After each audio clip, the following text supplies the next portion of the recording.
Hello and welcome to Living Scary Podcast. The podcast where we talk about real-to-real horror so you can live vicariously through us. You're not going to make a dummy out of me, Logan, and I like to watch and talk about horror movies. And I'm an enclosed tube slide with a swirl at the end that breaks all your teeth, McCall, and I like to talk about true crime and murder. Slight stumble at the beginning, but we made it. But I made it through my mouthful of a sentence, and I'm very You proud did. of it. I'm very proud of you. I was pretty sure I was going to eat shit, so. I was too. Yeah, I've already had one drink. I made a special trip to the liquor store because I have a problem.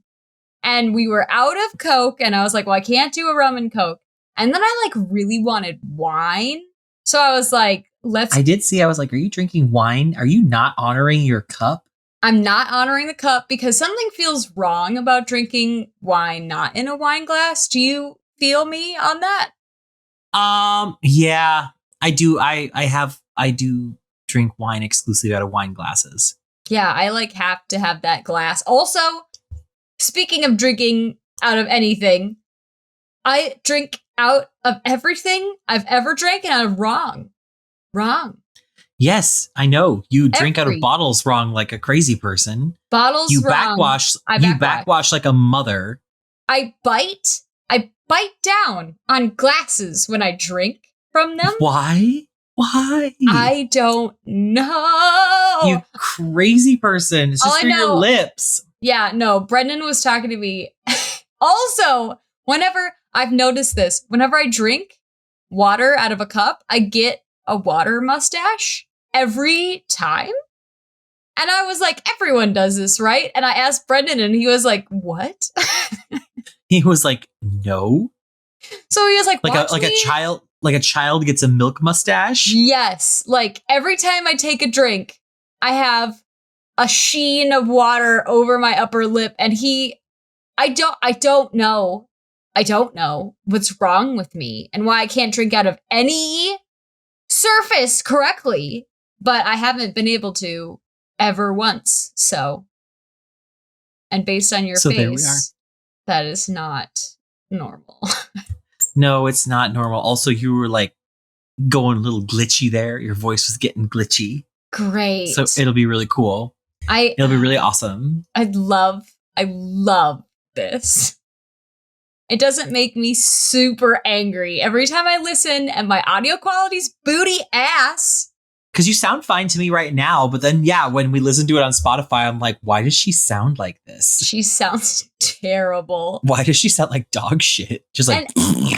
Half the people that listen to podcasts are like, I won't listen if the audio quality is low. And I'm like, well, I'm paying out of my ass to do this podcast, and we have 2 listeners, so you get what you get. We have more than 2 listeners. We do, and all of you are really nice. Every time I post something, we always get the same people, and I'm like, yeah, repping for the squad. Am I right, y'all? We Stunting.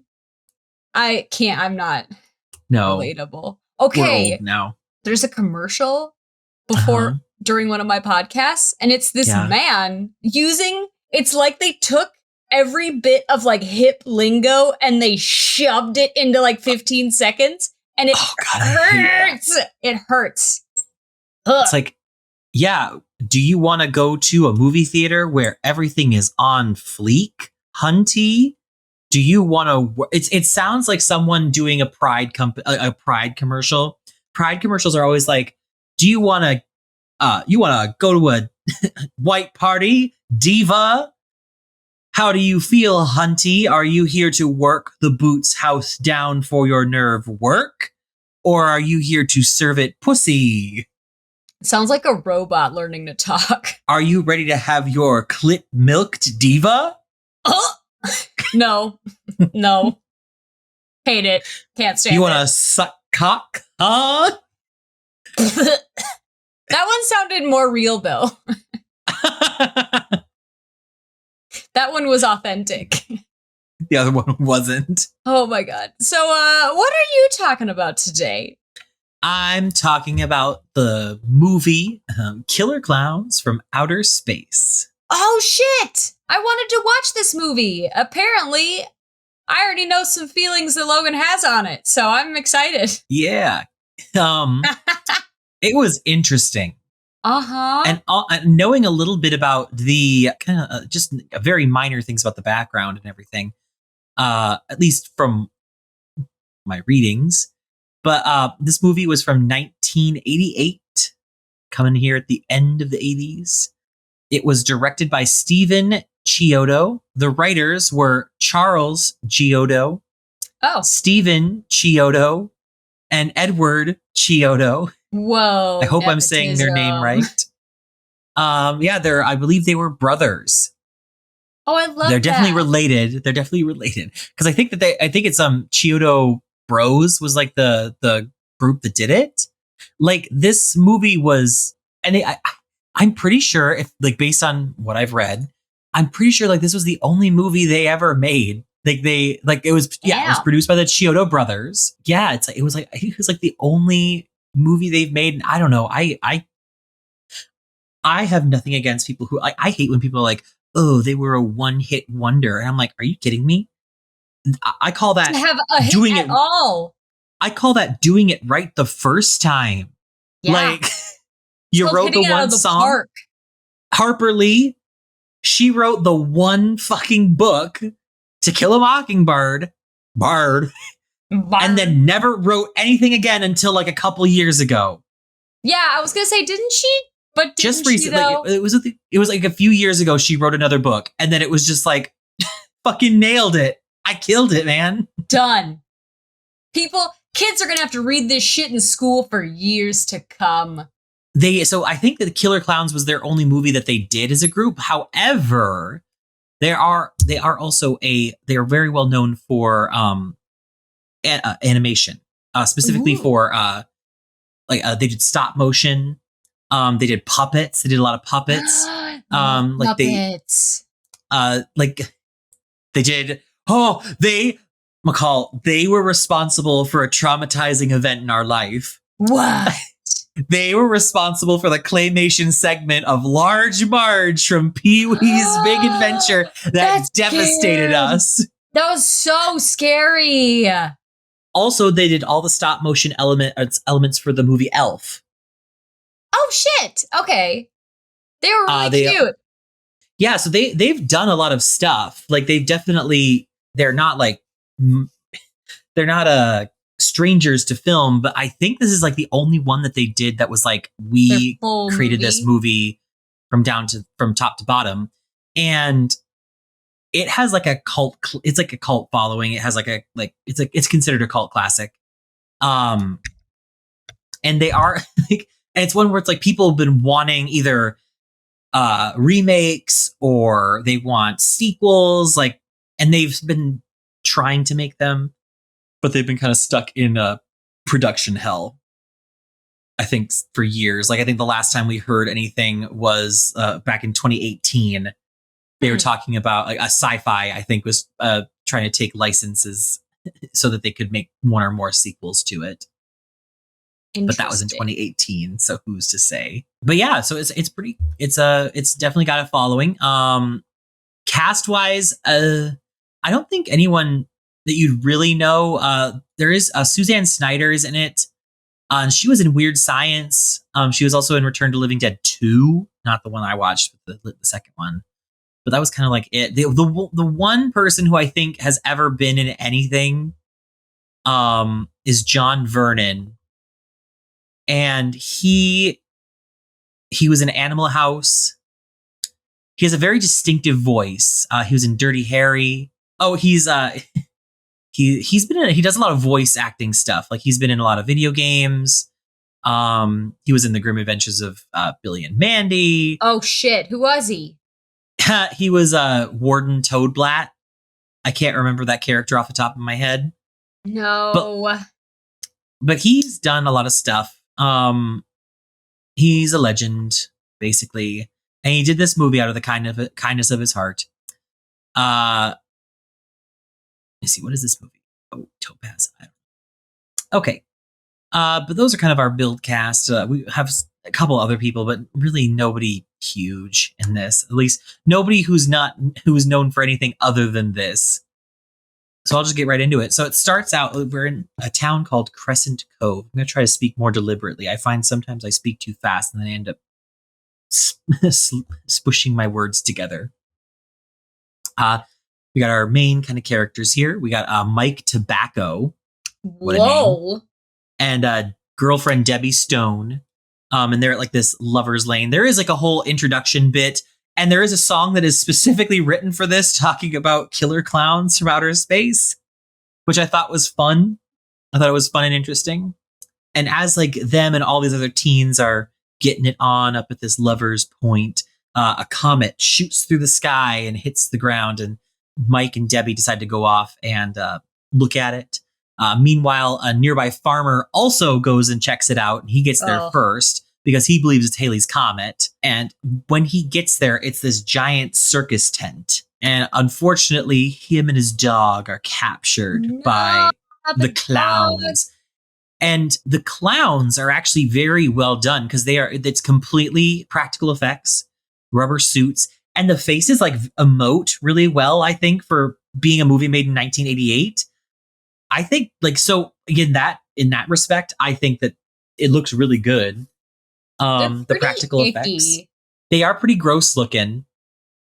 And they, like I said, they move their faces. They're not like just regular little masks that are just rubber masks that don't move. Like they are articulated, like they're able to change facial shape. And it's really cool. So they get got basically. And eventually Mike and Debbie also get to this spot. Meanwhile, we're also introduced to a couple other characters. It's one of those things, like I'm kind of going through the main plot, but there are things that happen during this because check it out. Here is the one thing. It's not going to be like my other movies where it's like, oh, you can find it here, you can find it there. This one I did have to rent. And full disclosure, I rented it last week because I thought we were going to record last week. So I rented it on Amazon and then we didn't record and my return thing went up. So I wasn't able to watch it again. Sorry.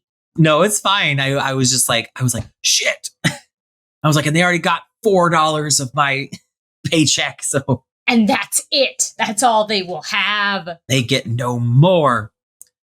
I did really well at the last drag show. I made some good money at the last drag show. Yay! Yeah. If you want to come to the next one. Also, no clicky pen. No clicky. I'm sorry. Please no Steppy. Please no Steppy. Oh!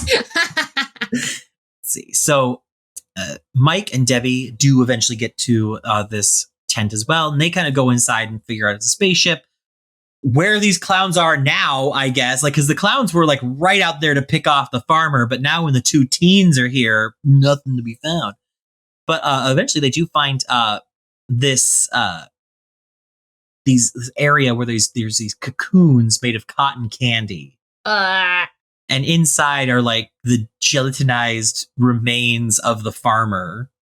And his dog? His dog is not seen. So I like to believe that they turned the dog into another clown. Or the dog, they let him go. They let him go. They were like, he's a good boy. But then we get the clowns come in and they chase after the teens.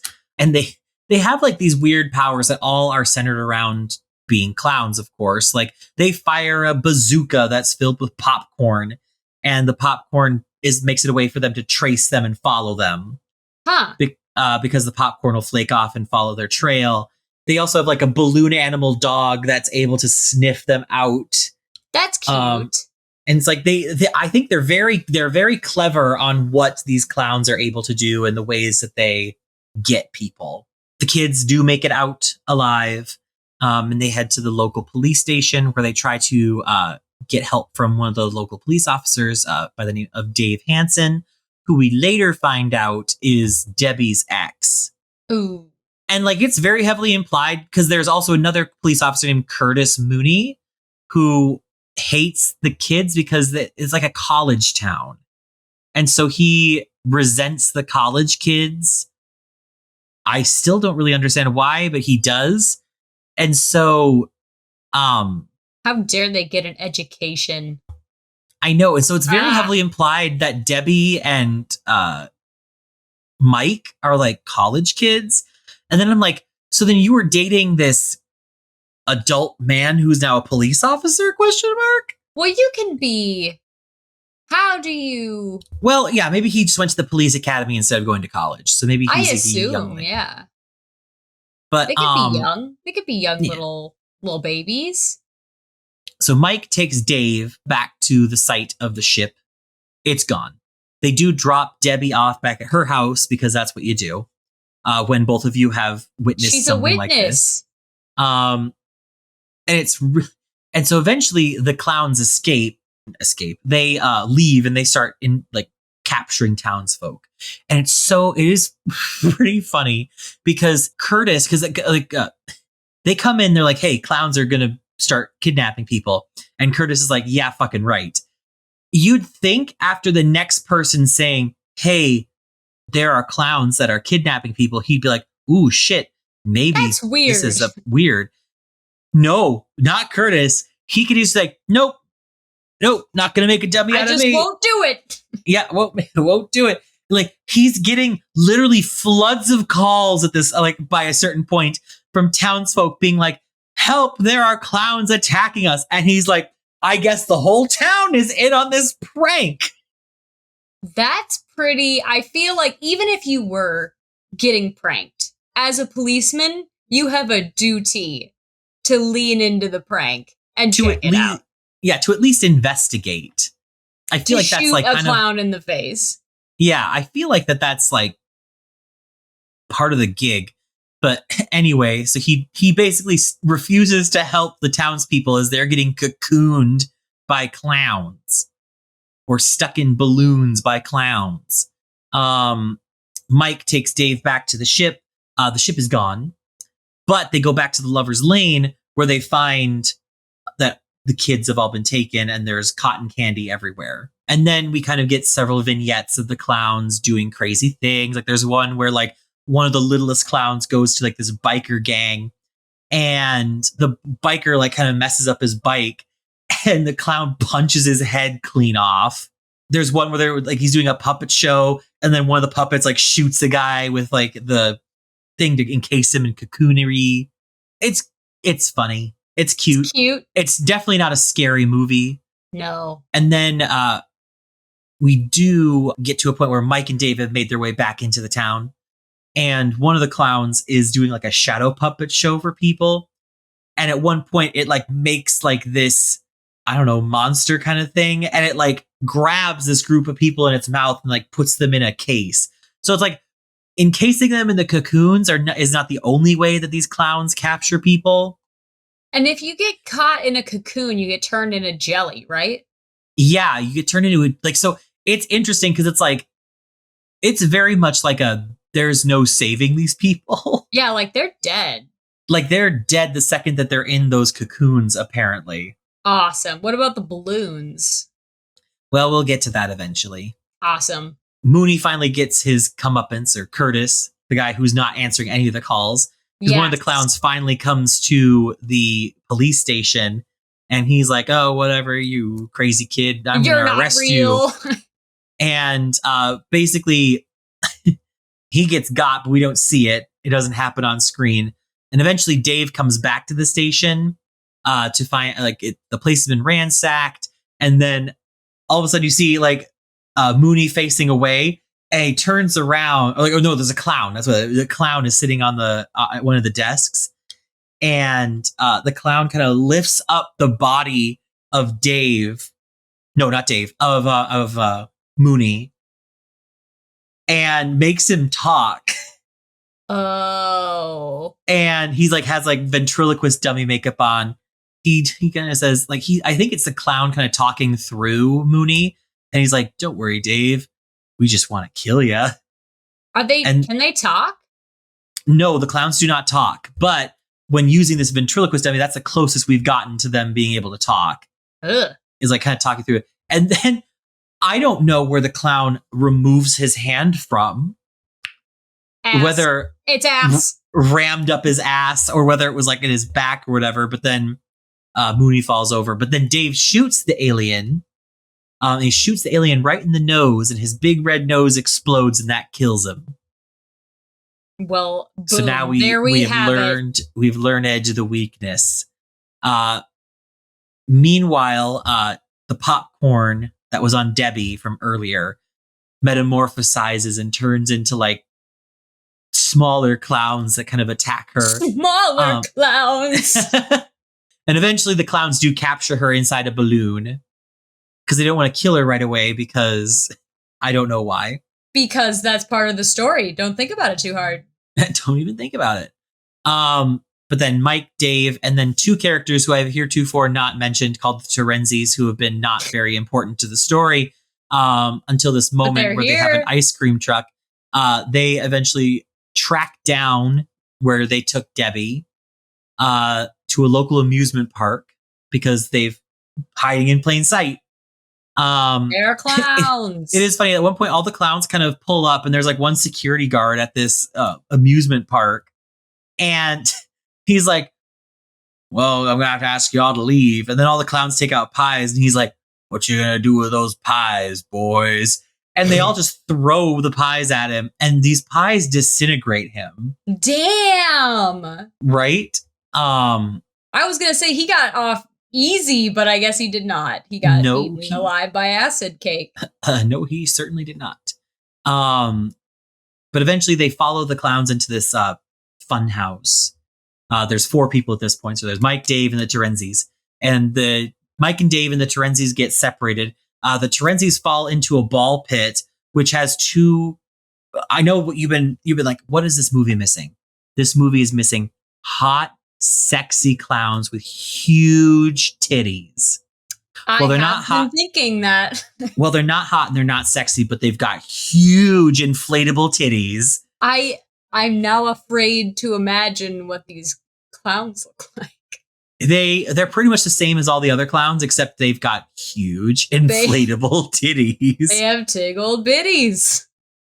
And basically, it's definitely later on very much noted that the Terenzis get it on with the clown ladies. Oh no! But it's implied. It's implied. Like it's not like that kind of. I feel like this movie was only like a PG-13 or something. Like it was.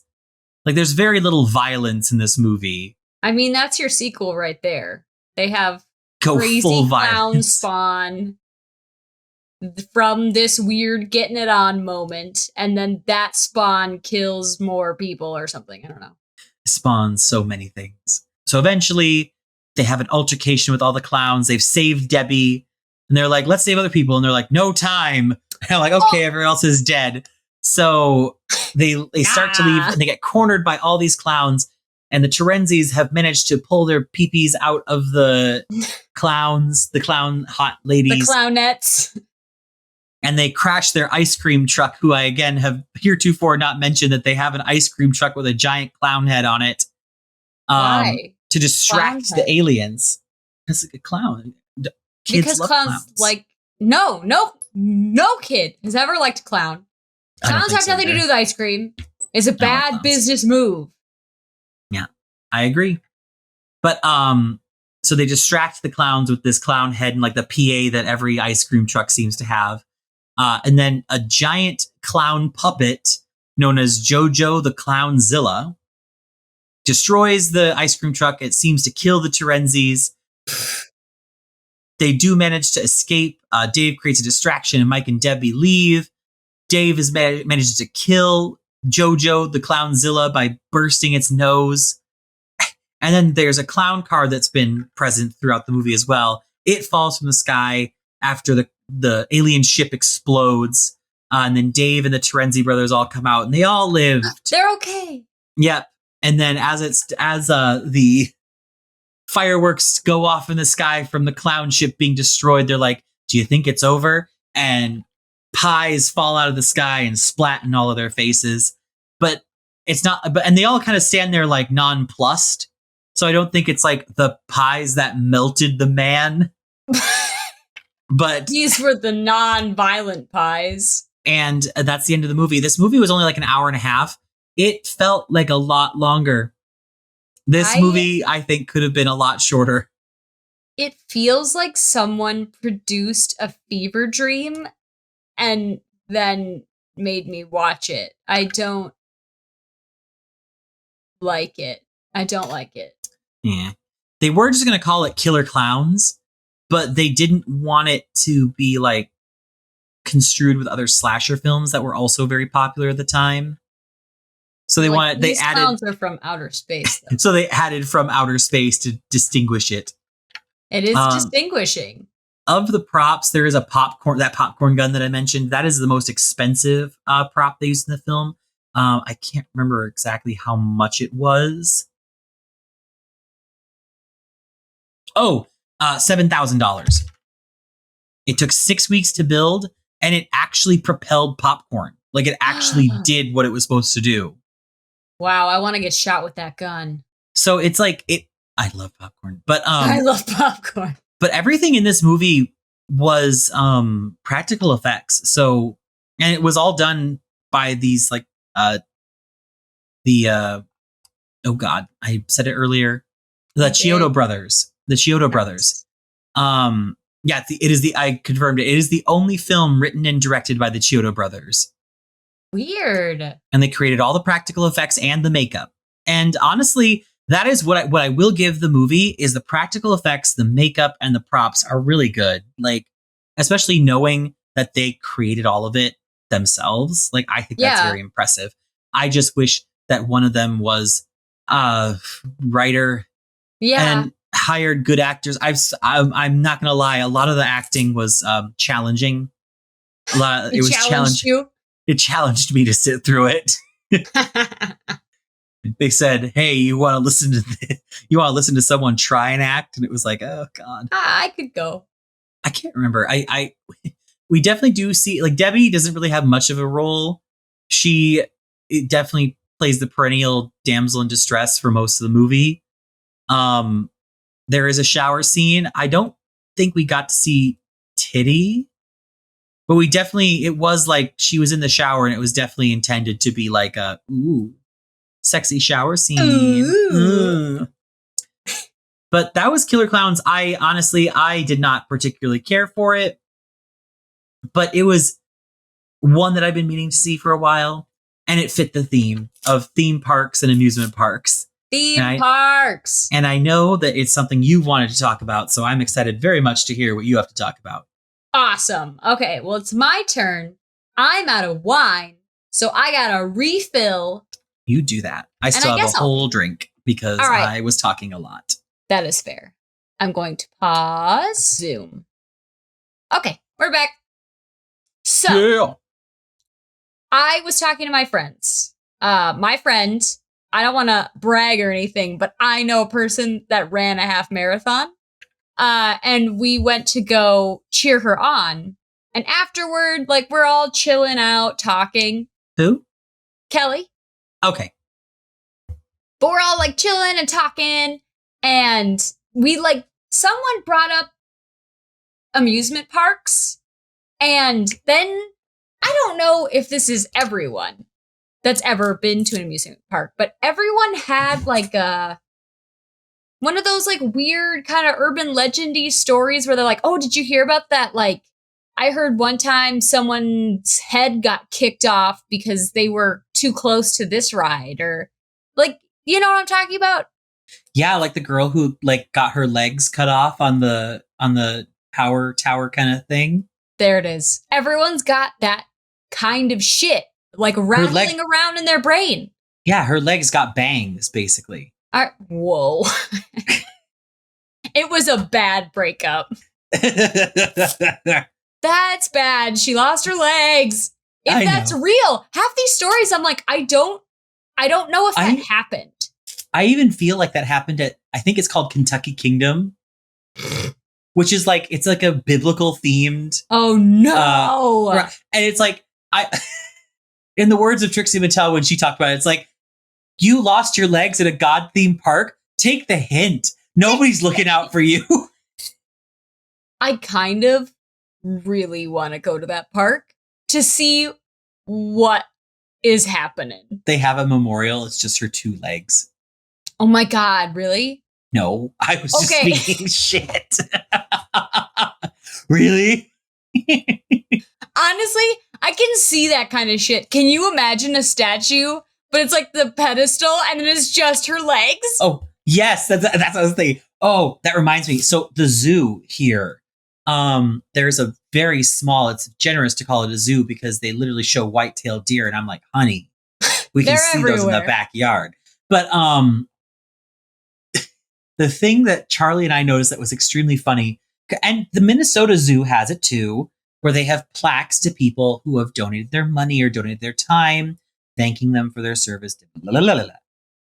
The thing is, this zoo is so small, and the amount of plaques are so many, Oh. and they're usually like, and they usually say like in memoriam for this person or in the memoria, and like it's basically the way it looks is it looks like there was an attack.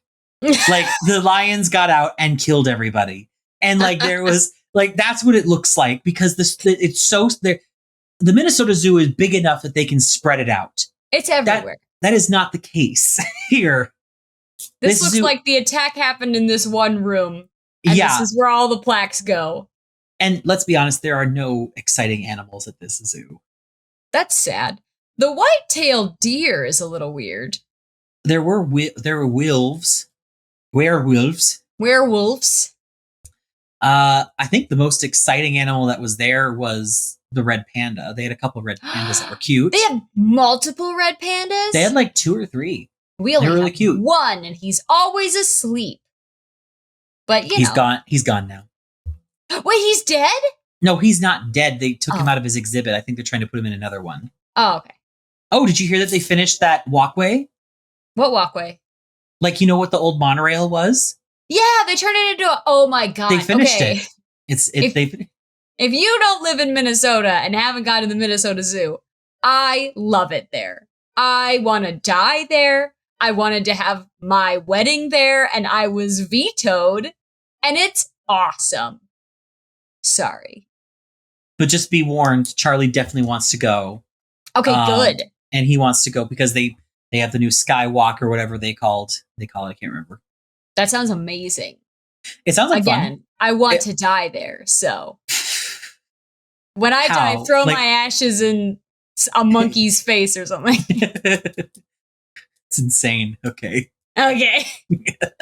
It's a crazy request. It's a crazy request. That's what it was. It's a crazy request. All right. So are you like debunking? So no, things, because or I was like, I want to hear like the real stories. So I started like I looked up horrific amusement park accidents, and I feel like that would be sad. As you can imagine, that was depressing. It was dark. Many. It was many, and like, so the amusement parks don't want to tell you they don't want a lot of coverage. Oh, speaking of which, I'm so sorry. Can I just, speaking of kind of piggybacking off that, have you heard the theme park saying nobody can die at Disney? Yes. Like, it's real. And oh no, and there is like literal things where it's like there's rumors that like if someone does get in a horrible accident, Disney park employees will keep the person alive long enough to get them off the property so that they can die somewhere else. Yes, that is correct. Which I think is so fucked up. It's fucked up. I think someone has died at Disney, like officially. Like they couldn't deny it, but I don't know. They definitely really try not to. But at this point, I mean. Or like the kid who died at the Mall of America. What? On the log flume. What? No. Oh yeah, that's why it was closed for so long. A kid like stood up on the log flume and flew out of the thing and fucking died. That was one of the ones I read. It was the Matterhorn, which I think is a Disney. That's ride. A Disney thing. Yeah. A lady, like, they don't know if she got out of the thing or if she was knocked out, but she got knocked out, and then the boat behind her crushed her, basically. And I think it said it decapitated her. Ooh. But like that was the kind of shit that like That's that like feeling when you're talking to your friends, you're like, well, I heard this crazy fucked up thing happen. But then when you look just like I started doing immediately like that. But when you look it up in an article, you get people's names and families and shit, and you're like, well, that's sad. This is a lot more devastating than the rumor that my friend said might have happened one time. Yeah. It's funner when you're like, it's probably not real. One was like, this young girl wanted to go to this ride specifically, and her family like made a special trip out for her to do this like thing so she could test her bravery, and then she fucking died, and I was like, well, I didn't need that background. What was the ride? I don't remember. I went on this. I read like multiple articles, didn't have enough information to have it be an interesting story, but enough to be really, really sad. And I decided, no, thank you. I'm not going to do this anymore.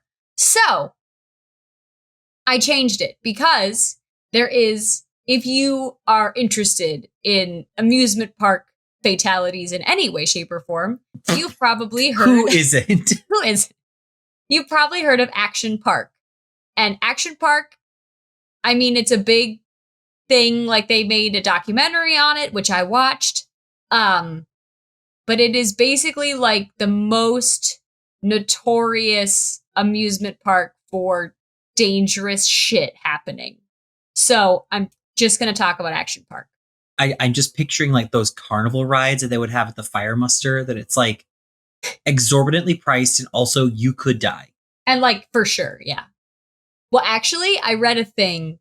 It was on Tumblr, so I have no idea how real it is. But someone said the rides at the fairs are actually very safe because the fair is like a traveling thing where they have these specific rides. They have to be up to code, because if there is an accident, if it does break down, if there is a death, that traveling circuit isn't going to use your ride anymore. So the people who make the rides have to make sure that they're very up to code and very safe. So that was an interesting tidbit I heard. That does explain why all the fairs have pretty boring rides, to be honest. They're pretty mid, honestly. But so I got my information from Wikipedia, history.com, an article by Brian Holland, and then the, the Class Action Park documentary. I watched it with Brendan. I made him watch it. He did not want to watch it, but I think he had fun. He did not want to watch it. I was like looking it up and I got really excited. I was like, hey, do you want to watch this documentary? And he was like, He was like, oh, we were going to watch something fun. He was like mid playing Breath of the Wild or the Tears of the Kingdom. And he was like, oh, I guess. I guess. So it opened in Still haven't got that, by the way. You haven't gotten it? No. I haven't played it yet because I'm currently playing all the Batmans. But once I finish that, I'm fucking up Tears of the Kingdom. Well, now it's gotten to the point where my birthday is going to be coming up soon. I feel like Mom's going to get pissed at me if I buy anything for myself. Mom, if you buy anything within 3 months of your birthday, Mom's like, I could have gotten that for your birthday. I think that. So, good. Don't fucking buy it.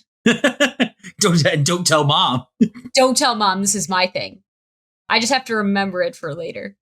Okay, so the park opened in 1978. It's in Vernon Township, New Jersey. Oh, there's your first problem. Jersey. Honestly, that is one of the problems. Sorry, Jersey. No, I'm not. It was like, it's a very small town. In the documentary, they kind of explain it like, you don't even feel like you're in Jersey, thank God. And it's like that vibe where like... You're not in the fucking armpit of the United States. It's very like, that like idyllic kind of small town vibe. Except for this shithole fucking park. Yes, yeah. Actually, the town hated the park because it was a shithole. So it's mostly a water park, and it was owned by Great American Recreation. But it had 3 parts to it. And it was one of the first modern water parks in the US, which is pretty impressive. That is impressive. It's cool. It might explain why it was so fucking dangerous a little bit. Because nothing like it had been done before. Nobody, but like people probably knew. Like you look at it with your eyes as an adult that has rational thinking and you're like, someone could get hurt on that. Now here's what for me personally, love a theme park. Like love Valley Fair, love a roller coaster, love a ride. Water parks, on the other hand, water slides scare me. Like what? Because unlike a roller coaster where, I mean, to be fair, there are things, but the roller coaster is, for all intents and purposes, I mean, things can always happen, attached to the rails. I could flip out of that tube, or I could flip out of that slide. Like, I've seen videos of people falling out of slides. Terrifier. Yes. And honestly, you would not do well at this park. No. So basically, this guy named Eugene Mullihill is the founder and CEO of this park. He is also with Great American Recreation. And then there is the, where it is built is the Vernon Valley Great Gorge Ski Resort. And they have this ski resort in New Jersey. And unfortunately, there is not a great winter season. So they can't really use the ski resort all that much. So they're like, I have an idea. We're going to make a theme park, not a theme park, mostly a water park, kind of like summertime fun for the summer months. Then we have the ski resort for the winter months. We're going to make money all year round.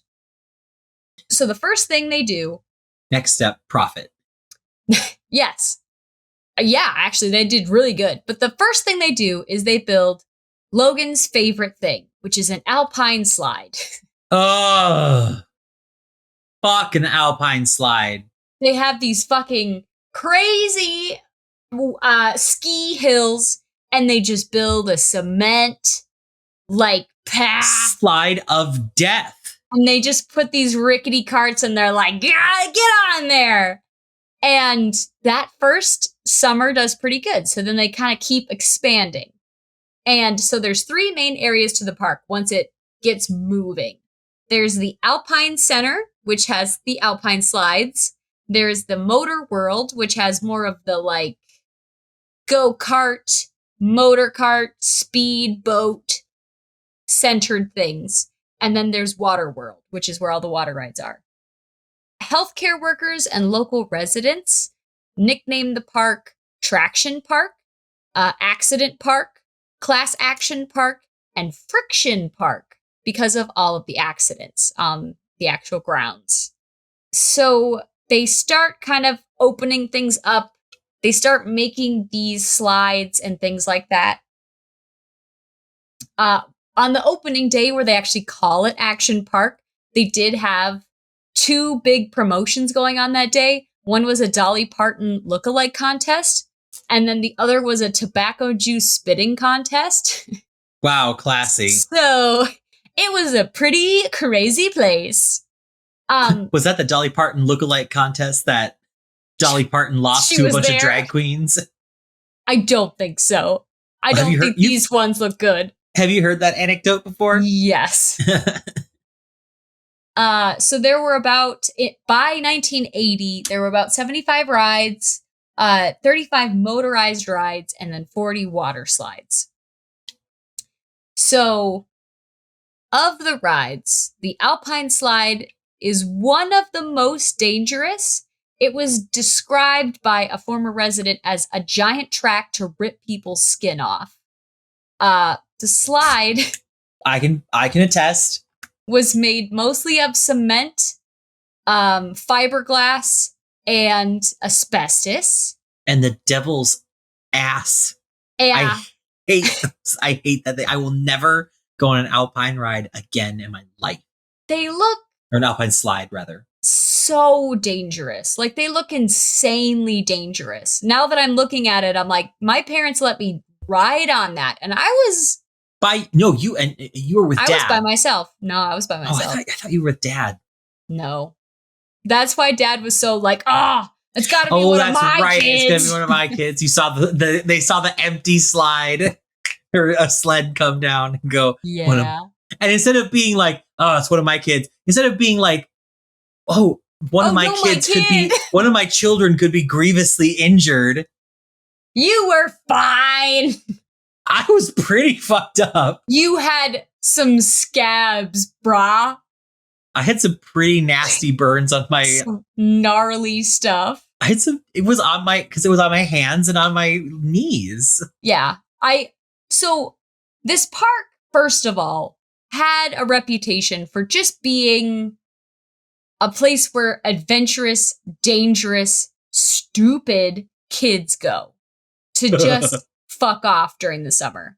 So it was as dangerous as it could be. It was continued by the type of people that were going. And I'm so sorry. Could you remind me the years that this was happening? So the park started in 1978. It mostly ran through the 80s. Okay, that makes sense. So because people didn't have rights. People, no one gave a shit. No one gave a shit. You could get away with so much stuff. Mm-hmm. Yeah. So they made this alpine slide.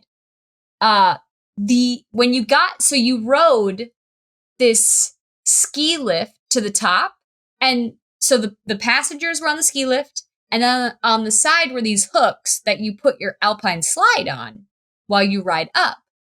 And apparently it was a practice of the people who were going up to knock their slides out on purpose from the hooks, so they would fall and hit the people underneath them who are going down the alpine slide. What the fuck? So while you're riding down this alpine slide, someone might just knock off their board and it might just hit you from above or and kill you, trip your board or some crazy shit. So that's a hazard that they did not fix. You get to the top after being on that ski lift, and there's photos. There's a showcase of photos of injured children weeping. And it's like, keep your hands in the vehicle, ride at your own risk. They're very upfront that you're going to get hurt.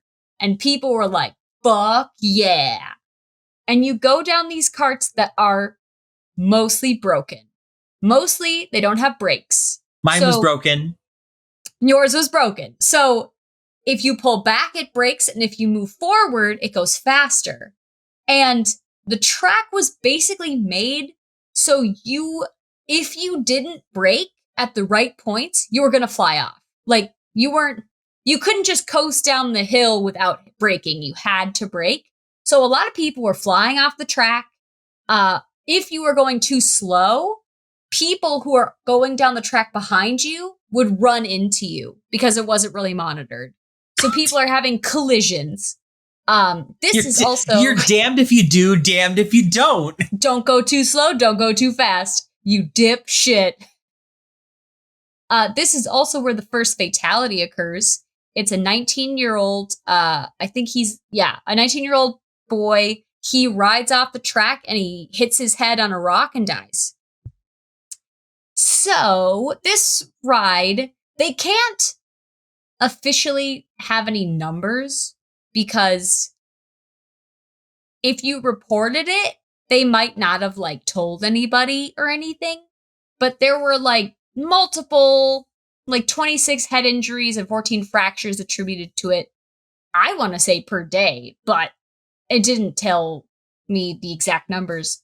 So the way that you're describing it to me sounds like that would be a very likely statement. It's pretty bad. So if you ate shit and you got rug burns, those road rashes on your arms and legs, they would take you to the medical hut, which was just trip you over a bike rack. And then your dad would yell and make everyone look. I do feel bad about it's one of those things. I do feel bad about that story because he's just doing his best. He was just doing his best. I don't mean to dog on him about it, but Now it's so funny. Looking back, it is very funny, but in the moment, it was not. So if that was my kid, I would have done. I can tell you, I would have done the exact same thing. 100%. I do not fault him in the least. If it was my child, I would have been like, "Oh my god!" I would have been past here. Oh my god. I wouldn't have taken them on it because I'm like, we're all gonna die on that thing. Oh, and you were mentioning the ride up on that little, like, let me tell you about that little magical ride up on that motherfucking ski lift. I hate ski lifts. I hate skiing. I hate heights. Love roller coasters. Hate heights. That doesn't compute. I have to tell you. Well, because I think it is. But here's where it also is. I like roller coasters where I'm in a car, where I can put my feet on the ground because I feel like I have some stability, even though it's not necessarily true. I do like that. Whereas like roller coasters where my legs are dangling, no, me no like no wanty, no doey. I love being up high. It is so fun. I like heights. I do not. Like when we were going up that alpine slide, I was like pissing. I was pissing, and it was long. It was like a 30-minute thing. It was long. And I was too young to appreciate how beautiful I'm sure the scenery was. I was like, when are we, like, when can I go? When can this be over? I'm sorry. Where's my Game Boy? So, the Alpine slide, if you got hurt, you go to the medical. You're just conjuring a lot of memories. I thought this first one would really get you. Yeah. You go to this medical hut. I can smell it. And apparently, so they have this solution that they would spray on all your cuts to make them scab over faster. And it was basically like alcohol and iodine. So it was a styptic pen, basically, that people use on when they're shaving their face. It was so painful, apparently, because they just spray it directly on the fucking thing. You also have a 14-year-old that's in charge of the medical tent. So they don't give a shit, but they have a little circle, like I assume made in chalk, but it was probably like a permanent circle made. And you were supposed to stand in the center of the circle and they would spray it on you. And if you were able to stay inside the circle, you would get a prize because it was so painful. People would like run around and scream and holler and like fall to the ground and they wouldn't be able to stay inside the circle. One of the workers in the documentary was like, I think like maybe 2 people won out of the whole time I worked there. We didn't even have any prizes because no one ever won. But so what did those 2 people get? He said they got pens. Oh my God, pens. So yeah, it was not a great system. I don't even think it was a system. No. The guy that was in charge of it mostly hired children. I mean, they're teens, technically. But it was like you would get hired as a teen, a baby, maybe 14-year-old. Like, they were not hiring legal-aged workers. And you'd get hired as a 14-year-old. You'd show that you weren't a complete idiot. And they'd be like, you're manager now. You've been here for what, 3 months? Okay, good. You're not a complete dipshit. You're in charge of everybody here. Yeah. So, oh my God. Yeah. Like a member of the oldest profession, I am a capitalist and I will hire child workers. So yeah, I will kidnap 1,000 children before I let this company die. Yeah. So yeah, the workforce was ill-equipped, immature, and they thought it was fun. Like the atmosphere was like, yeah, danger, let's go. Another attraction was the tidal wave pool. It was nicknamed the Grave Pool. Now, I do love a wave pool. I do love a wave pool. But this sounds like a step beyond. It is dangerous. So this one, usually when you're in a wave pool, they use seawater or like salt water, and you're more buoyant in salt water, so it's easier to move around. This was a freshwater wave pool. So it was heavier. You sank when you were in it, which is dangerous for a wave pool. But it makes even good swimmers Worse. less good. The waves could reach up to 40 inches. Holy shit. Which I wish they put that into feet. There were 12 lifeguards on duty, and they rescued about 30 people a day on busy days. Never mind. It's 3 feet, McCall. It's 3 feet. Okay. So not that bad, but it's jam-packed. Like, you are packed to the gills in this heavy, thick water. There's a bunch of 14-year-olds as lifeguards who don't give a shit. And who could never... in that water, even a strong lifeguard would have a hard time pulling a human body out of the water. And based on what I looked at, a lot of the water here is getting fed from like natural springs. These aren't, this isn't chlorine clear liquid. Like, this is Giardia water. It's deep, dark, scary water that is actually a lot of the time cold. It's freezing cold.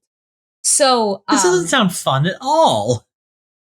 So they also, if you were unlucky enough to be in a hot spot in the tidal wave pool and someone had to save you, the lifeguards would take you out, and a 14-year-old kid would basically write CFS on your bracelet, your admittance bracelet, and that stood for can't fucking swim, because it happens so often that they had like an acronym for the people. So if you got saved, you'd have this on your thing so other lifeguards would know that you're trouble. Okay, that's funny. Can't fucking swim. Can't fucking swim. But that also sounds very much like something they do in the 80s. Like nowadays, if somebody like had a hard time, they would have shut the whole pool down. They probably would have shut the park down. Like, yes. 3 people died in the tidal wave pool. So, you know, you think the first time someone dies, you're like, weird. The second time someone dies, you may think, I should shut down this wave pool. The third time, you're like, nah, I'm gonna keep it going. Another ride was called the Cannonball Loop, which is what I referred to in my intro. Oh, God. So this is a fully enclosed tube that is black. It's a black tube. So like the one they had at Valley Fair. Yeah. So you look inside and you see the mouth of hell, and you go down, you do a straight shot down, and then it does a completely vertical loop all the way at the end. That's not where you do it. That's like least amount of velocity. And then it shoots you out. So Eugene, the guy that's like in charge of the thing, he has just like random crazy people who aren't like licensed engineers will just come up to him and say, hey, I have an idea for a slide. Like, let's do this. And he's like, yes. This all does sound very 80s. Like, yes. He I know I keep saying it, but it does. So interested. Honestly, in a way, it's like a beautiful way of like discovery and innovation, but in a different way. It's like dangerous and kills people. But in a different, more real way. Yeah. So he makes this slide that he thinks is going to just be amazing. And in the urban lore, which I don't know if it is real or not, he throws a bunch of dummies down, like mannequin, like test dummies, to see how they handle the slide. And they come out losing body parts, no head, completely dismembered. And he's like, So he does a couple tweaks, little changes of water pressure, what have you. And he says, hey, kids that work in my park because you're all 15, I will give you $100 to go and test this ride.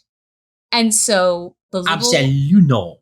the little children workers Like- slide down the slide. Like, I can immediately see the problem because water will not make its way all the way up the loop. Okay, so if it was fast enough, I talked to Brendan, he does physics. He explained it to me. If it was fast enough, you would go all the way down and touch the bottom part of the slide all the way down. And then when you got to the loop, you would touch the outside of the slide all the way down. But what happens is you don't have enough speed going down. No, it would need to be super high for you to get to that speed. So you're going really fast. You are going very fast, but you reach the vertical point and you're not going fast enough. And so the kids would hit the vertical point and they'd hit the other side of the loop. Wham. And then they'd kind of drag down. Still going very, very fast. So they asked the kids, how many of you have your baby teeth? Yeah. So the first round of kids that go down come out with bloody mouths. Their mouths are fucking bleeding. And they're like, huh. So they send a second round of kids down. Jesus Christ. And these kids come out with a bunch of cuts all over their bodies. And they're like, that's weird. Because they put a lot of padding on that loop because people would hit on the other side of the loop. And they're like, they shouldn't be getting cut on anything. And eventually they had to build a hatch on the top of the loop because people would get stuck in there. If you're too light or if you're too heavy, you're not going to make the loop. So they had to build a hatch so people could get out. And what they found was people were hitting that loop and they were breaking off their teeth on that loop. So the people who were getting cuts were getting cut on all of the teeth that were lodged in this fucking loop. Jesus Christ. And nobody came and said, hey, I've broken my whole mouth. I'm suing you so that I can get fucking veneers. Yeah, I don't know how the 80s worked I don't know how dental care was, but apparently no one gave a shit. Because nowadays they'd be like, oh, I shit on one of your rides. I'm suing you. If I broke one tooth, I'd be like, this will bankrupt me, sir. Yeah, you need to understand. This will end me. For this. I will never financially recover from this.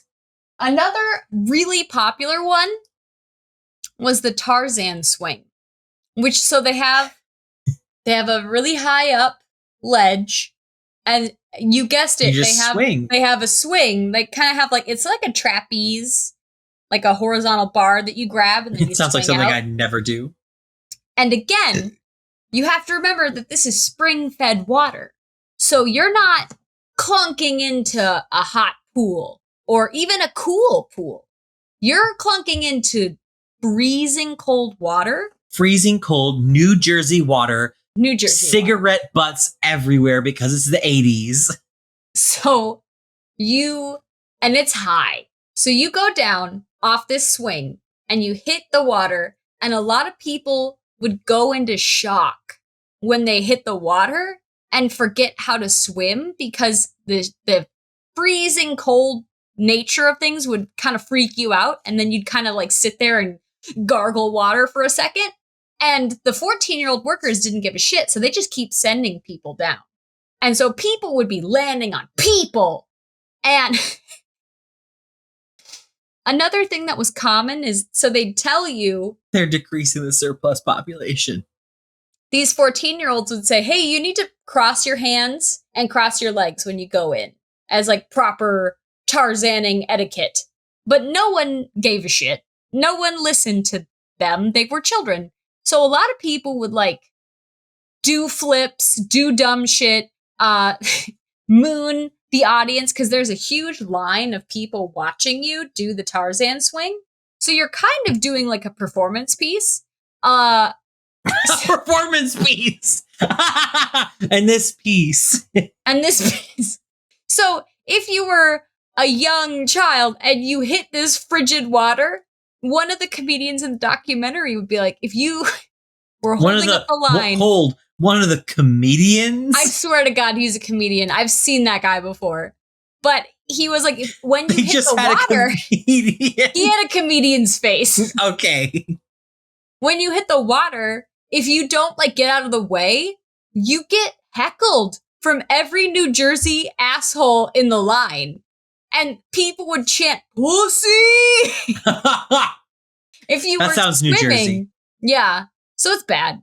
But a lot of people, when they're going down, instead of crossing their arms, they would kind of hit the water with their arms out. Kind of like they're being a little, like they're making chicken wings. Mm-hmm. So you'd hit the water and it would dislocate your shoulder. Oh, God. So a lot of people would come out of the thing with like one arm hanging like awfully low. Oh, God. Do you remember at Disney World when we went and it wasn't at Disney World, it was at one of the surrounding water parks. Do you remember we did that? We went to like Thunder Bay and another one. I can't remember. We went to like two. There was two distinct memories I have from that park. One was a very similar to that hula doop one you're talking, except it was just like it went straight down, like completely down, like 90 degrees. And then it arced up. And there was one that had like a subtle arc. And then there was one that had a severe, like higher arc. And there was like for the higher one, like you said, if you didn't weigh enough or you weighed too much, people would not make it over the arc and they'd fall, they go backwards and then they get stuck in like the inner part. So like a lifeguard would have to come fish them out. The other they one wouldn't be losing teeth. No, because it wasn't a hula doop. The other one that I remember, and I can't remember if it was at the same park or at a different one, but you got these sleds and you took them up and you rode the sled down on this water slide. And it like had like, if I remember correctly, it had like metal on it or like it had some kind of, but you ride this sled down and you'd skip across the water like a rock. Do you not remember this? I have distinct memories of both of these things. Did we go to Action Park? I don't know. Because Action Park was in Florida.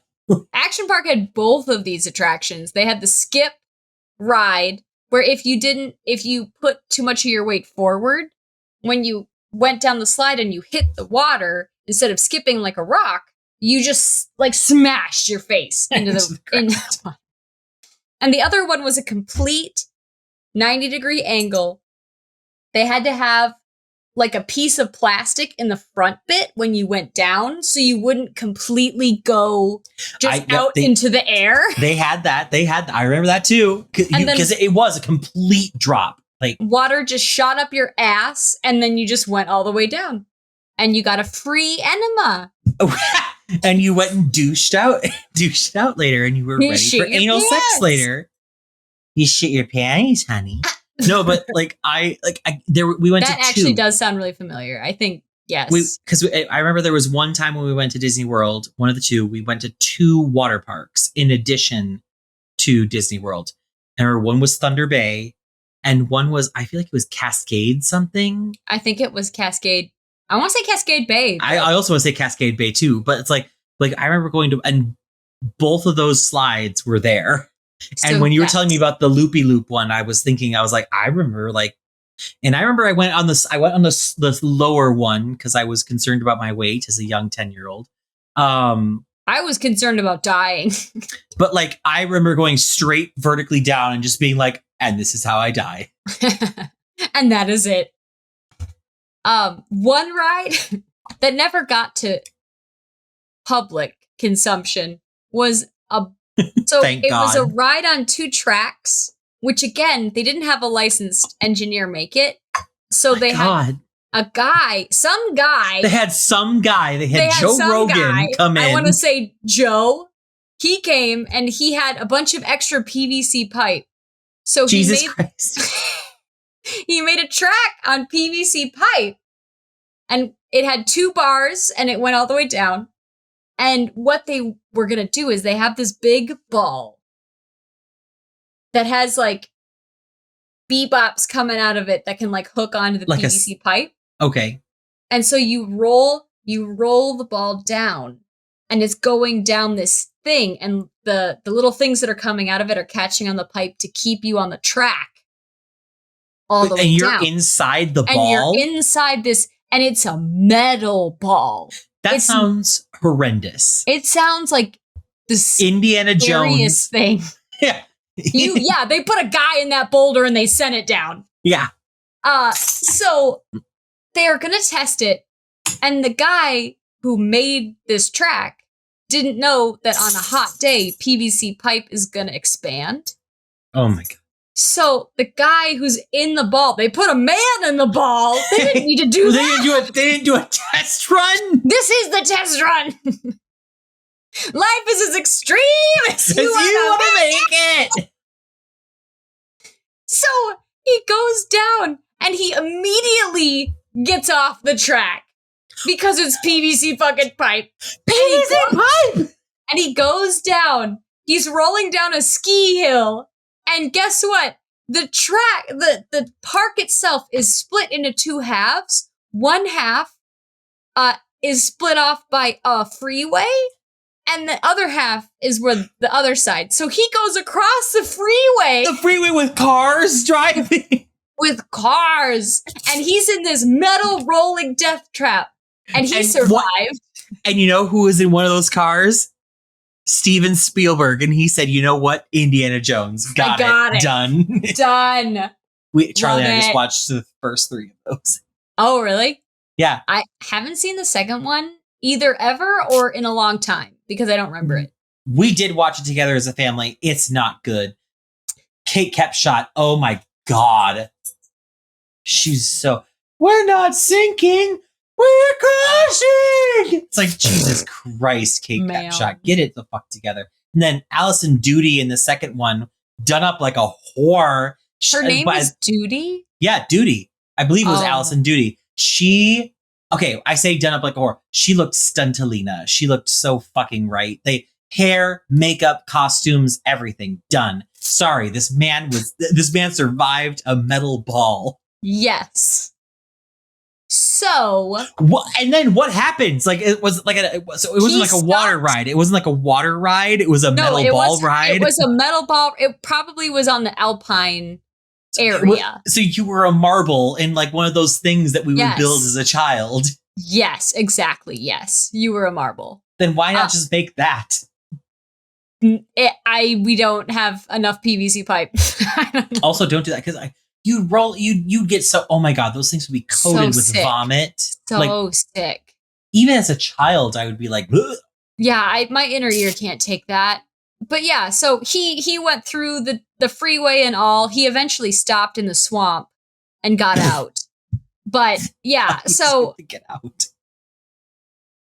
Let's see. This sounds horrible. I went a little off book because I remembered so much of the documentary. So, okay, not only were the attractions dangerous, but the attitude around the park was very chill, with a sense of, like, you could do whatever you want. But chill in not a good way. No, chill in a very dangerous way. Chill in that people might die kind of way. Yeah. You know when children are in charge of children? That kind of way. So... I thought child labor was outlawed in, like, the 20s. It was like the problem is a lot of this stuff was definitely not okay and not legal, but it just happened. Like if you lived in New Jersey in this era, people just knew that you could get a job here. Yes. But 1938 child labor laws. You could get a job here. It was going to be fun. Everybody actually loved Eugene. Like, they loved their boss. You got to do a bunch of fun stuff. They kind of had no rules. There was a shack on the property that everyone just went to go have sex on. I want to say maybe there should have been rules. There should have been rules. For sure. But there weren't. And sorry, I yawned. A lot of underage visitors were having access to a lot of alcohol because there was a lot of alcohol. And it was the 80s. Again, they didn't care. They didn't care. They didn't care. And a lot of doctors that were treating patients at the time mentioned that patients were drunk or intoxicated when they were not of the appropriate age if they were coming from the park. Like that was just a norm. And in the mid 1980s, things were very successful. By 1982, 2 guests had died within 1 week of each other. Whoa. On the same ride or different rides? It doesn't say. Probably different rides, but like enough where you'd assess things like as a group, but they didn't. They did close down one of the rides, but people kept coming in. 1984, there were 2 what more ride did deaths. They close? I don't know. Sorry. The loop Not sure. one, probably. They were so dangerous, all of them. There were so many fucking teeth embedded. So many. And this is I'd come back and be like, I want that. Give me my tooth back. Give me my tooth. And the park is very big. It's drawing people from all over. Like New York people all come here for the summer. So this tiny town that was just a beautiful little place now has droves of people coming and droves of people getting horrifically injured. And the town is like, we have a volunteer ambulance crew. So specifically for the park? Just for the town. They have a volunteer ambulance crew. Oh, so like this is real small. This is really small. Oh, it's shit. Small.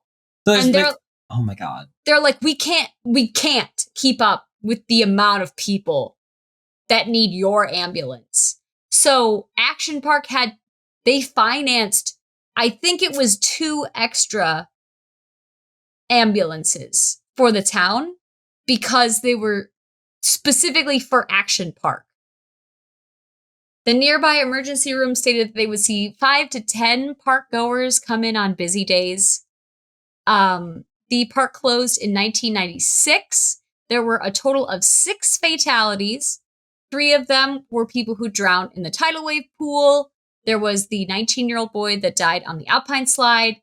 There was a heart attack. And then another 20... I can't blame the heart attack. Yeah. Another 27-year-old man was electrocuted when he was in a boat on the kayak experience ride. And it touched water that had a loose wire. And he electrocuted himself. So that is Action Park. We call it the death wire. We call it shock wire. Shock wire, because you touch it, you die.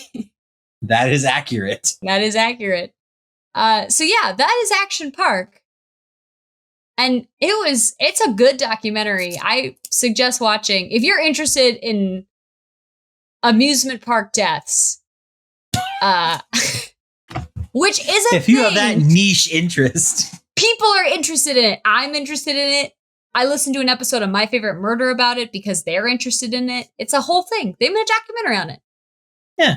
The only ones that I know about Valley Fair are, there was the wild thing, like at the very end of the ride, the carts all fell off, but everyone lived. Yeah. It's one of those things though, where at least at Valley Fair and with the rules nowadays, maybe not in the 80s, but if a ride does have a malfunction like that, in the future, you can guarantee that is one of the safest rides at that park because they're running tests on it every 10 minutes. The downside is that the line does get a little long because they are testing it so often. But, oh, did I tell you? Because I think I've only taken Charlie to Valley Fair twice. And one was for the last true Valley Scare. Wait, you know that, right? No. Yeah, it's not Valley Scare anymore. What? Valley Scare is done. Why? It's over. It wasn't fun enough? No, it was great, but they decided to go for a more kid-friendly option. Boo! And so now there's like, it's like spooky times with the fucking Charlie Brown bitches. And but like, yeah, like, no, so Charlie and I went the very last year because so I heard from an insider source that year to go to Valley Scare because it would be the last year of Valley Scare as we knew it growing up. So we did. Charlie and I went. It was super fun. And it was a bummer, though, that was going to be the last time that Valley Scare was truly Valley Scare. But the other time we went, I took Charlie on the Renegade, which is my favorite roller coaster at Valley Fair. It is so fun. It is the fastest, I believe, roller coaster at Valley Fair. And it's a wooden roller coaster, too. And Charlie had never been on it before. And Charlie has qualms about roller coasters and rides in general, I think. Let's just say that was the first ride we went to, too. Like we went pretty early because I was like, we want to go early so we can go hit up the rides we want to hit up. And then we can kind of put putts around from there. And so literally I was like, we're going to Renegade first because that's my favorite ride. And right now at this hour, it will probably be not very populated. And so we were able to get on it pretty quick. And here, this will be our sibling story. We went on that ride and it was super fun. I was having a great time. We got off the ride. Charlie was traumatized. No, it's like so fun. Well, and he does not like Wild Thing either. and it was just Charlie and I. So like, I wasn't. And he was like, "You can go on it if you want." And I'm like, "And what? Leave you sitting here by yourself? No, I'm not. Like, we can go on other rides. Like, what other rides?" He was willing to do just about every other roller coaster. Wild Thing was just his like hard no because it was so high. Oh, okay. All right. We can all go as a group and he can sit out with Brendan. Yes. And then we will go on the Wild Thing. Yes. I love it. I love the Wild Thing. Oh my God. You know, I love the most at Valley Fair, or I'd say at any theme park. I love a theme park at night. Oh my God. Where they turn on all the lights and all the rides are lit up. I love it so much. It's so pretty. So pretty. Or like in the night that they have fireworks. I love fireworks. I just love it. I love fireworks. I don't like to light fireworks off because they scare me, but I love to watch like real fireworks. I like to watch from a safe distance. Yeah. I still remember like when we went to Disney World and we like watched the firework display at the end of the night and like they had the Tinkerbell kind of go down the trapeze thing. And I was like, I would die, but good for you. But she's doing great. She's doing fine. She seems great. Yeah. Oh, yeah. I love that. Brendan got to go the year where it was like whatever, the 50th anniversary, some shit. Of Valley Fair or Disney? Disney World. And it's their 100th anniversary this year. Oh, so it must have been 50. That sounds crazy. No, he's not. No, it's Disney's 100th anniversary. So it's like maybe it was like the park's 50th anniversary. Some kind of anniversary. And they coated it so it looked like a candy. It was completely candy encased, basically. The castle? Yeah. So the castle looked like it wasn't a gingerbread house, but kind of like a... Was it World or was it... Who knows? I don't know where we went. No, because it does influence, because Disney World, I believe, is Cinderella's castle. Disneyland, I believe, is... Wait, a different castle. Snow White's castle? Instead of Snow White's castle. No, the castles are different. The castles are different. Oh, Jesus Christ. The castle in California is much smaller compared to the castle in Disney World. That's because California sucks. Except for the fact that they have Galaxy Edge. Like I want to go to Disney World or Disneyland for Galaxy's Edge alone because I will sit in that 2-hour line and I will build my $200 lightsaber and I will experience it. I don't want that at all. I do. I want it. I want it very bad. I don't. I will. Okay, if you could have a lightsaber What color would your lightsaber be? If I personally could have a lightsaber, You're any a Jedi. color, or like it would like one of the classic colors? No, you're a Jedi. Any Green. color. Green. Okay, all right. Basic. Basic? That's a Jedi Master. Basic? Basic. Green is Jedi Master. Red is Sith. Blue is Jedi Knight. And purple is literally just Samuel L. Jackson. It's just Samuel L. Jackson. He can have purple. Because he wanted a purple lightsaber. I'm not going to take that from him. I think mine would be pink. Because you said the classic colors. No, I said any color. Oh, I thought you said classic colors. Any color. I still would probably be green. I knew it, you basic bitch. Green's my favorite color. What, are you going to have a black outfit with the Chanel boots? Yes. So you're just Luke. Okay. Yes, I'm just Luke. That's okay. Well, I feel like this is a good, like, these are good sibling stories. Let me see. Do I have any other, like, theme park ones? We told the story about me getting grabbed by the statue lady, right? Yes. Okay. That's pretty early. That was, I think that was one of our first ones, yeah. We also told me getting hit in the face with the pole. Oh, that was good. That was funny. Bad. Do we tell? Oh, that was a fun one, though, that we did. And I think we did talk about it, too. But, like, amusement, kind of going off amusement parks. We were at Disney World for Halloween, which I feel like not a lot of people have been able to do. Yeah, I don't.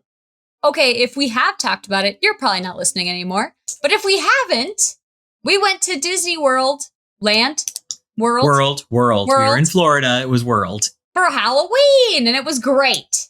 For some of us. And for some of us. Some of us got really bad stomach things.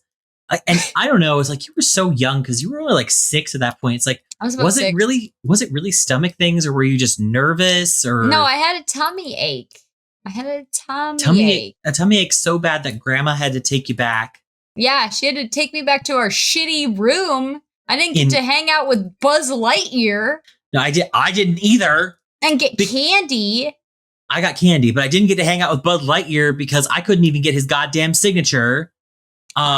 Because I remember I went up to him, and I feel like I've told this story here before, but it's like I went up to him and I was like, "Hello, I am a big fan of yours. May I please have a thing?" You know, as a 8-year-old would do, dressed up as Peter Pan. With the thing that pissed me off the most about the Peter Pan costume was the fact that the fucking hat had a picture of Peter Pan on it, as if who the fuck am I? Exactly, as if you couldn't fucking tell who the fuck I was. But anyway, so I remember going up to him and being like, "Hey," like, yeah. And like his attendant, because Buzz Lightyear is in a full costume, his attendant was like, "He doesn't have enough ink in his pad." She was mean to me. Like I remember being like, "Huh?" He can't sign. Exactly. I was like, "What the fuck? This is my birthday." It was. God damn it. Oh, God. Sorry, I was going because I still have my signature book from it, too.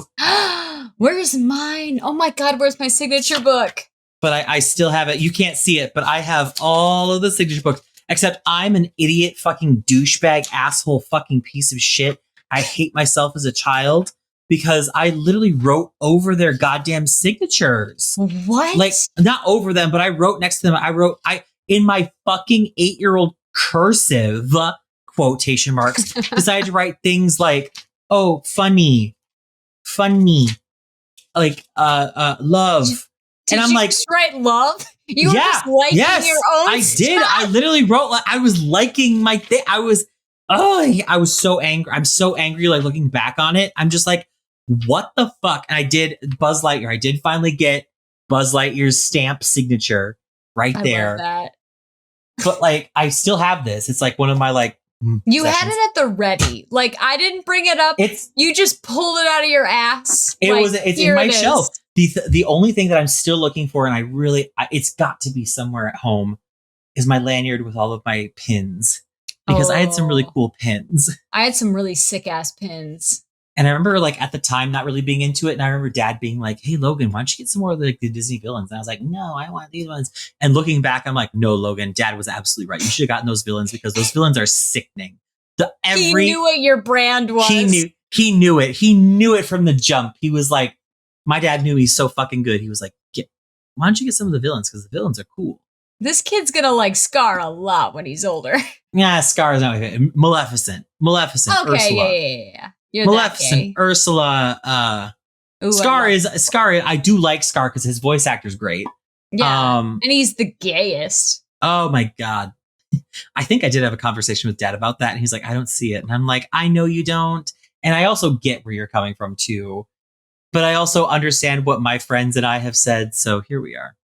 Also, Jeremy Irons is, I don't believe, gay, so I don't... He's not gay? I don't think he intended to be... I don't know. Huh. I don't speak for Jeremy Irons. I was just getting... I can see Scar doing that thing where he like flips his head and his hair goes like whoosh. And I'm like... Don't gay. ask me how I pulled his fucking name out of my fucking head, but I did. Honestly, I thought it was like another Caesar Malone thing where you just said a random name. No, it's Jeremy Irons. I was right. And no, he's definitely heterosexual. He has been in relationship with woman? He's been in 2 relationships with women, so lame. He just has a very affectatious voice. Did you get my text with how I spelled Caesar or whatever from our last episode? Yes. Yes, it was entertaining to see how you spelt. Well, because you were also trying to spell Kaiser Soze. Kaiser Soze. So hard. You responded not at all. And I was like, did he like it? I'm so bad at, like, it's a moral failing on my part. I am trying to be better about responding to people. I forgot. I didn't respond to Charlie all day today. Jesus Christ. He texted me at like 11, like, how are you doing, beautiful? I didn't respond until 4 o'clock. Radio I was almost silent. until I was almost done with work. Because it was so busy. It was so busy. I couldn't respond. Is fair. I don't text people. And I take naps on my breaks. Like, because I'm so tired. I have a nap for lunch. That sounds nice. I don't get to take a lunch. What? I just work through it. What? Yeah, I just like eat really quick at my desk while I work. Are you salaried? I can't remember. I am. Okay. Okay. That's your fault. Well, at the same time, no, it's like, if anything, if I was salaried, I'd be like, well, no, I'm definitely taking my fucking lunch because you're paying me regardless. So I have no backbone. You don't. I don't. It's like, what happened? Also, it's late and I'm sweaty. It's 9 o'clock. It's not late. It's so late. Oh my God. Thank you for listening to us talk. I'm gonna go make popcorn, you guys. I'm so hungry. That sounds so good. I'm so hungry. Maybe I will too. No, I don't. Yeah, popcorn! Do you do the paper bag? No, I don't know what the fuck you're talking about, by the way. Oh, well, okay. So I make the popcorn in the pot. Yes. And then as I'm making it, I pour it into a paper bag. And then when I'm done making all the popcorn I want, I pour it all in the paper bag. I melt the butter. I pour the butter into the paper bag. I kind of scoop up and kind of really get the butter mixed around. And I take the bag and I close the top, shake it around so the butter can kind of get distributed to all the different pieces. And then I salt it. And then I shake it again to make sure, again, all the salt kind of goes everywhere so that every piece is a little salted. That's how Grandpa Jim originally did it. Weird. Mom taught me, and that was not part of the lesson. So Mom told me how Grandpa Jim did it, and so I tried to start doing it. And so when I told her how I did it, she was like, "No, that's how Grandpa Jim did it." What the fuck? All right, well, I guess I gotta find some paper bags. I have like some reusable ones that I take to Costco. So I can never get fucking paper bags. And then we go to Cashwise, and Cashwise has plastic bags, but they do also have the paper bags. But we put all our groceries in the plastic bags, and then I literally will take like a raft of the paper bags for popcorn. Popcorn, because Charlie and I eat popcorn at least once a week. Yes, I love it. It's popcorn. My splurge. I go off on popcorn. I can do whatever I want. I usually do it when I drink. Yeah, I do too. Popcorn, pizza, like a tombstone pizza. Yeah. Or if we're gonna splurge what we want to eat and we want to like keep it within budget, right across the street from us is a Chinese food buffet. And we will walk over to the Chinese food buffet and just absolutely destroy it. I would. You can't have enough Chinese food to make that a good deal for you as a buffet because I will ruin it. I will bankrupt that place. Oh. Well, thank you so much for listening to us ramble. Thank us for speaking. Thank us for speaking. If you would like to follow us, it's the Living Scary Podcast on just about every social media. If you would like to send us your movie recommendations, any true crime or anything you'd like us to cover, please feel free to email us. Let's see. Is there anything else that they should email us? Oh, your sibling stories. Yes. Because clearly, again, the last couple ones we've been just kind of free forming. We're just kind sibling of ripping, stories. Yeah. You know. So if you have a specific sibling story that you would like us to share, please feel free to email us. Did you go to Disney World? Did you get sick? Did you vomit on Buzz Lightyear? Disney World. Let us know. We're at livingbyscariously@gmail.com or livingscarypodcast@gmail.com. We have 2 just for you because they're coming in so fast. I like you, wine drunk. You're like you're gonna going crazy, and I love it. Fun. You're fun. I'm funny in the wall. I'm funny in the wall. What's the like? We're sexy and hot or whatever. We're smart and hot or cute and cute and cute. I'm sweaty is what I fucking am. Okay, I'm not remarkably, but thank you so much. You have a fan. Yeah, because I fan myself constantly. If you can't hear him with his little fan, I try to keep it away from my microphone. I'm just saying. Whoa, there it is. That hurt. That one got us. Oh wait, yeah. Let's take. I'll take us out. That was a good one. That was a clever ending.